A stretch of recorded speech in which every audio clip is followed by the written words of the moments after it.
senior at Washington University in St. Louis.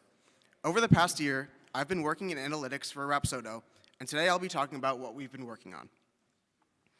So, for those of you that don't know about Rapscore, we're a sports technology company focused on player development through data.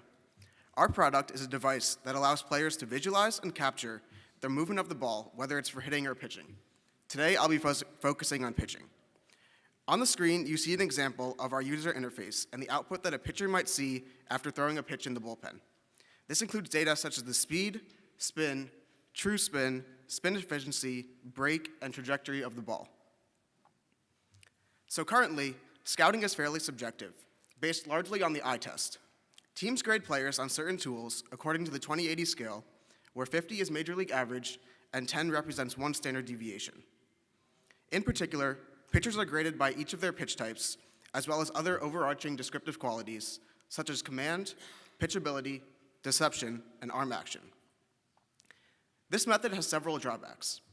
Primarily, each scout may have different grading standards. One scout's 55 may be another's 60. Even when data is used in grading, it's limited in scope. The table you see here is from an article published in 2014 by Kylie McDaniel on Fangraphs. He also noted that while fastball velocity is used as a starting point, other pieces of information may be used to grade the pitcher up or down a notch or two. Intuitively, we understand that certain pitches are effective or ineffective regardless of their velocity alone. For example, we perceive David Robertson's fastball to be consistently effective despite its low 90s speed, and Joe Kelly's to be somewhat hittable despite being 100 miles per hour. So it makes sense to formalize these other components. To create our pitch score, we wanted to be able to predict the likelihood of a swinging strike, since we wanted to best measure a pitcher's stuff in terms of his ability to deceive and overpower hitters. We ultimately did so using a series of logistic regression models that included variables for pitch type, velocity, and movement.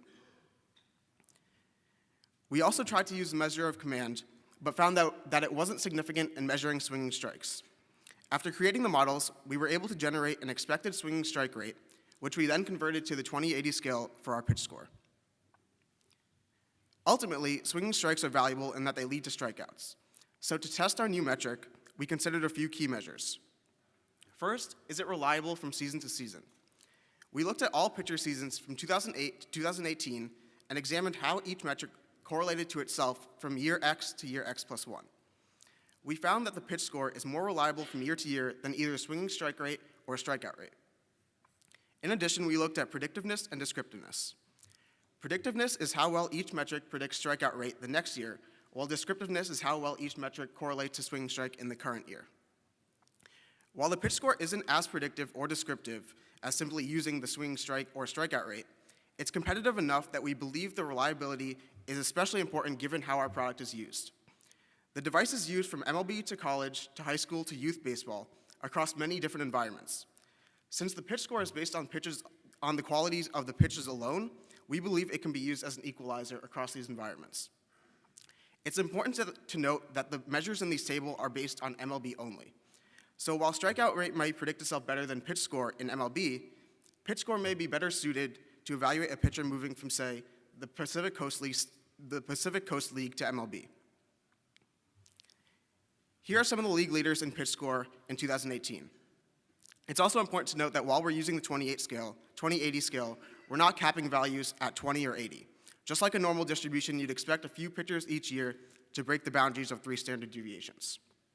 I'll give you guys a couple seconds to look over the table.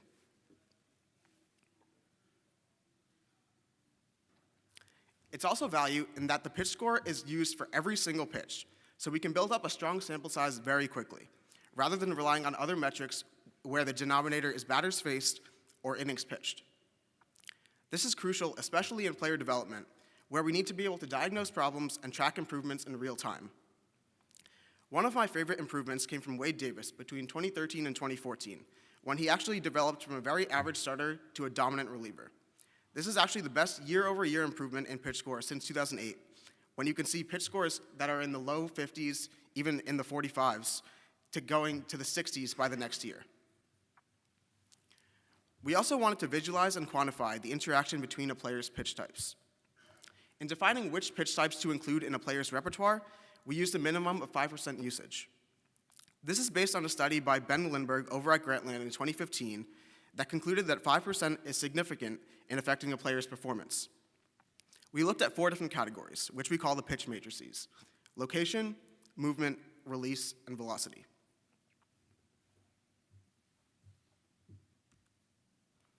First is the movement matrix. We form the movement matrix by taking the average horizontal and vertical break values of each pitch type, then forming the convex hull polygon that connects them.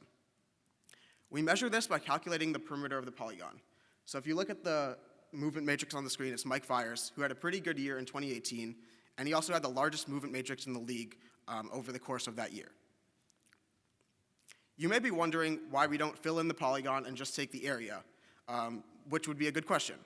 The reason is that if we looked at the area alone, we'd be treating 1 pitch pitchers the same as 2 pitch pitchers, and we'd be treating all 2 pitch pitchers the same.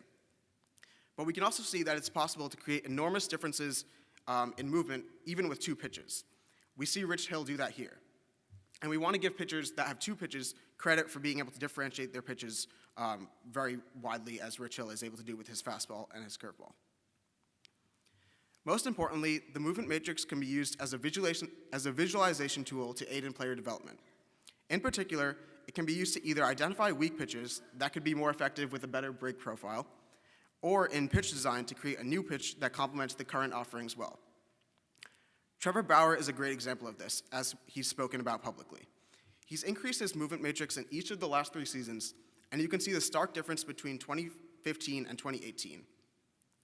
Since 2015, he's increased the vertical drop of his curveball, he's lowered the vertical rise of his cutter so that it's strictly a horizontal pitch, and he's developed a slider that mirrors his changeup to the opposite side. As you know, the on-field improvements for Bauer have been very noticeable, as he had a 2.21 FIP last year. On the other hand, we also have the release matrix. If you imagine the ideal pitch tunnel, you would want all your release points to be the same, so you'd be able to create, while on the movement side, you'd want the movement to come in any direction, sort of like a cone. Steven Strasburg, a Rapscore user, had one of the best release matrices in 2018. On this diagram, you see a bunch of pitches hold up in one spot, and there's actually 5 different pitch types in there, which allows him to create effective pitch tunnels between his 5 pitches. On the other hand, a large release matrix is the earliest indicator a hitter has that a different pitch is coming. James Shields had one of the worst of these last year, and while this is somewhat intentional given that he tries to lower his arm slot in some cases, this would be a red flag for most pitchers if you spotted something like this in the bullpen on their data. For the location matrix, we considered doing the same thing as we did with movement and release, which is connecting the average coordinates of each pitch type, and we decided against that for reasons that I'll get to in the next slide. Instead, we decided to measure the minimum distance from the pitch location to each corner of the strike zone. This is based on the idea that at any corner of the strike zone, the pitch is a strike, but it also has the highest odds of generating a swinging strike. At the same time, you also miss hard contact by missing the middle of the plate. If you look at it through a game theory lens, if the pitch is a strike, you prefer to move incrementally closer to the corner to avoid hard contact. If it's a ball, you'd also want to throw it closer to the corner to avoid the likelihood that it would be called a ball. So the natural equilibrium here is that you would want to throw a pitch closer to the strike zone, in particular the corners. Of course, there's a few drawbacks to this method. First, we're not measuring intent here, so we have no idea where the pitcher is trying to throw the ball, and we're just taking the minimum distance to any corner. The second is that while the pitch is technically a strike in the corner, in reality, we're taking this as a given when, in fact, there's actually lower odds of being called a strike at the corners. This is due to external factors such as the catcher and the umpire, but in our case, we'll ignore this for now. Finally, we're treating a pitch 2 inches off the inside of the plate, for example, the same as 2 inches off the corner of the strike zone outside the strike zone.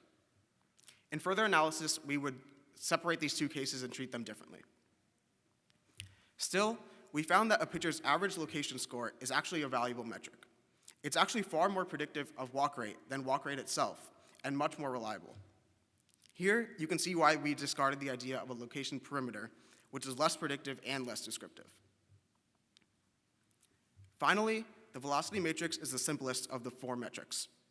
It's just the weighted standard deviation of the velocities, which we then convert to the 2080 scale like everything else.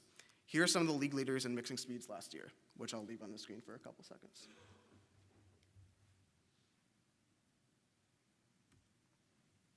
Finally, with our pitch score and 4 matrices, we wanted to come up with an overall metric that evaluates a pitcher based on nothing but his pitch characteristics, independent of his team, defense, or anything else. We actually came up with 2. The first, Rapscore, is very simple. It's just the weighted average of the 5 metrics, with pitch score getting half of the weight, and the matrices also equally getting half of the weight. We put this on the 2080 scale. The second, which we call RERA, is a linear model incorporating the metrics and scaled to look like your traditional ERA or FIP. When we get down to it, Rapscore and RERA aren't necessarily more predictive or descriptive of FIP than the current metrics. It has about the predictive power that you'd expect from ERA or WHIP, which if you're in this room, you probably understand is full of noise. But again, we go back to the reliability factor here. Since they're based only on the pitch qualities themselves, Rapscore and RERA should translate well, if not better than those metrics across a wide variety of environments. For example, we even have, say, Little League pitchers who use Rapsodo. They won't be able to calculate their FIP, or I guess they could, but in reality, what they care about is the quality of their pitch rather than the environment of the team. Finally, here are your league leaders in Rapscore and RERA in 2018. There's slight differences, so it's a matter of preference, and I only included starters in this table just because it's a little more interesting to look at. But some of the examples of top Rapscores and RERAs for relievers were Dylan Betances, Roldis Chapman, and Ryan Stanek. Thank you for your time, and I'd love to answer any questions.